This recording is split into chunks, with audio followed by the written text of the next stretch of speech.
Selamat malam dan selamat datang kembali di Horror Storytelling 17 yang dimana akan ada cerita seram dan menarik.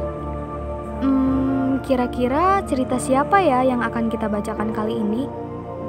Sebelum itu, buat kalian yang belum nonton Origin episode pertama, jangan lupa ditonton dulu ya. Tanpa berlama-lama lagi, yuk langsung saja kita masuk ke cerita yang pertama. Halo, saya Anwarudin dari kelas 11 OTKP 1. Saya ingin menceritakan pengalaman horor saya. Pada waktu itu, saya pergi ke suatu villa bersama alumni. Villa itu cukup bagus, tetapi sedikit angker, karena di sebelah villa tersebut ada pohon beringin yang sangat besar. Pada sore hari, saya dan teman saya ingin menyimpan makanan, dan saat itu di kamar mandi tidak ada orang sama sekali. Pas saya ingin mengambil air di keran, kamar mandi itu tiba-tiba pintunya tertutup. Mungkin gara-gara angin? Oke, kita lanjut ya. Saya mencoba positive thinking, mungkin ada angin. Nah, kayaknya sih angin gak sih? Oke, lanjut dulu ya. Tapi anehnya, gak ada angin sama sekali. Wah, ternyata gak ada angin guys. Kemudian, saya dan teman saya pun lanjut memasak. Sekitar jam 10, tiba-tiba ada suara orang di samping jendela kamar teman saya yang perempuan. Padahal, di samping jendela kamar anak perempuan itu adalah kamar anak cowok.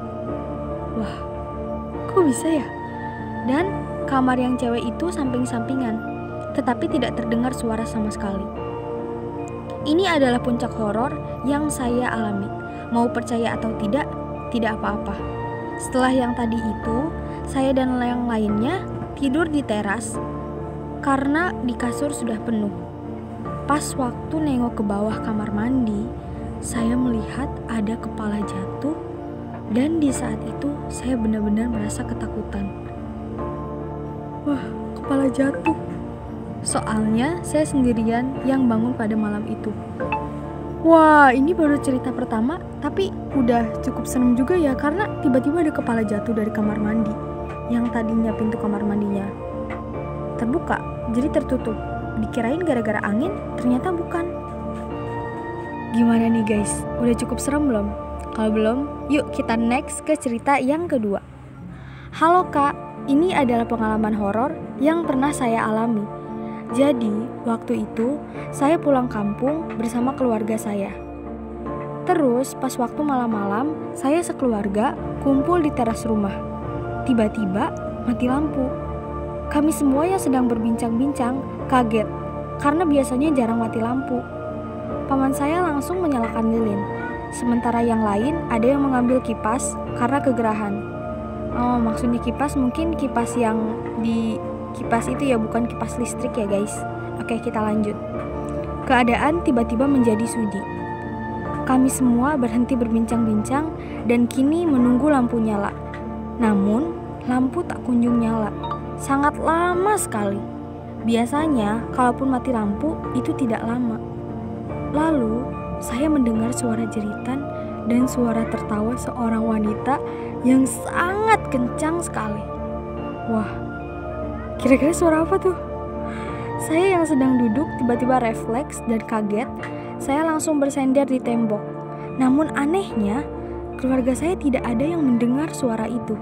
Sontak saya pun terkejut karena hanya saya saja yang bisa mendengar suara itu. Penglihatan mulai tidak jelas dan menjadi kabur. Tubuh saya menjadi merinding dikala suara itu terdengar. Saya pun langsung membaca ayat-ayat Al-Quran untuk menenangkan diri dan mencoba melupakan apa yang telah didengar tadi. Keesokan harinya, saya sangat penasaran apakah saya satu-satunya yang mendengar suara itu. Kemudian, saya pun bertanya kepada adik saya, "Dek, semalam kamu dengar suara aneh gak?" Adik saya menggelengkan kepalanya, namun ekspresinya seperti orang ketakutan. Lalu, saya pun bertanya kembali, "Kenapa?" Adik saya pun menjawab, "Kak, semalam aku lihat ada seorang perempuan memakai baju putih yang duduk di atas pohon di depan rumah. Kayak kuntil anak gitu, tapi mukanya rusak dan kayak agak buram gitu." Setelah mendengar pengakuan itu, saya langsung terkejut dan langsung menyangkut pautkan dengan kejadian semalam. Apakah benar saya mendengar suara kuntilanak?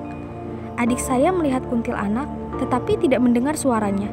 Sedangkan saya mendengar suaranya, tetapi tidak tahu entah di mana keberadaan makhluk itu. Sekian cerita dari saya. Terima kasih sudah mendengarkan.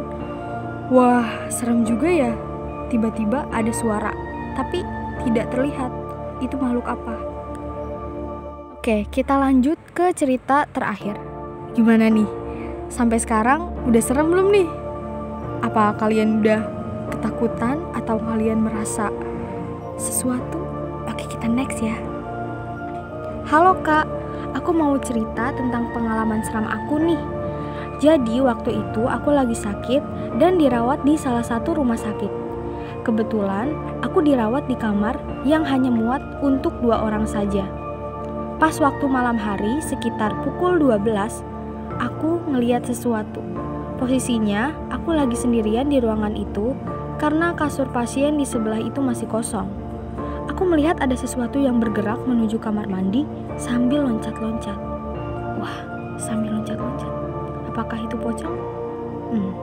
Kita next dulu ya.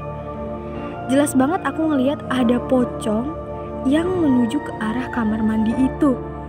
Wah, ternyata bener guys, yang loncat-loncat itu pocong. Oke, next ya. Awalnya aku kira mungkin salah lihat. Tapi tetap aja aku tuh yakin kalau itu beneran pocong karena aku ngeliat banget. Terus habis itu sekitar jam 1 malam pada hari itu juga ada pasien yang datang ke kamar aku.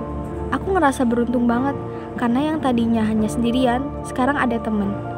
Tapi besoknya tepat jam 12 malam dia kesurupan. Jam 12 malam.